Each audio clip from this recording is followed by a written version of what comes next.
Hello engineers, welcome back to Engineering Design Simplified. In this video series, I will be solving tough engineering mechanics problems.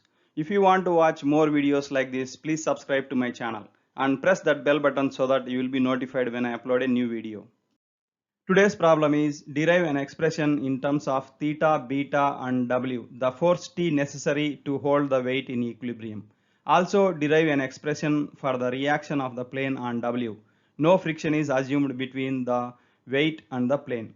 So here the plane is at an angle theta from the horizontal. On this plane a weight W is resting and it is acting downwards. A force T is applied here at an angle beta from this plane. So let us see in the coming slides how to derive equations. So in this picture, this plane, let us call that x prime plane, and it is at an angle theta, and a weight W is resting here and then it is acting downwards. So if this is theta, this angle is also theta. So let us call this perpendicular to this x prime plane. This plane is a y prime plane. So from this W is at an angle theta. So here a force T is acting and it is at an angle beta from the x prime plane.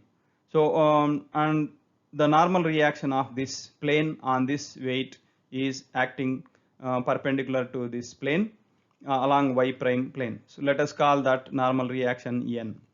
So here in this problem friction is neglected, and for equilibrium sigma fx prime equal to 0 and sigma fy prime equal to 0. First let us resolve forces along y prime plane. So sigma fy prime equal to 0. So along y prime plane we have t sine beta, that is perpendicular component of this, plus n, that is already perpendicular to this plane, minus w cos theta. W is acting downwards and along this is w cos theta, that equal to 0. Let us call that equation 1. Similarly, let us resolve forces along x prime plane. So along x prime plane sigma fx prime equal to 0.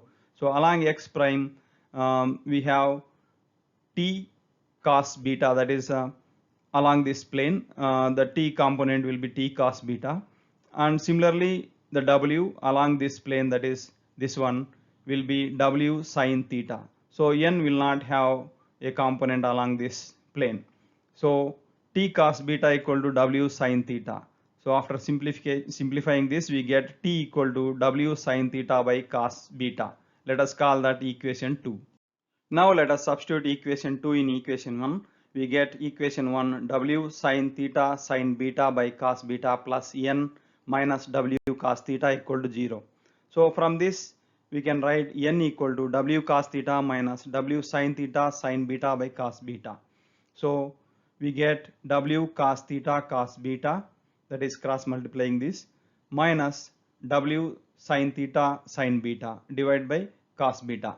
So cos theta cos beta minus sin theta sin beta can be written as cos theta plus beta. So we get n equal to w cos theta plus beta by cos beta.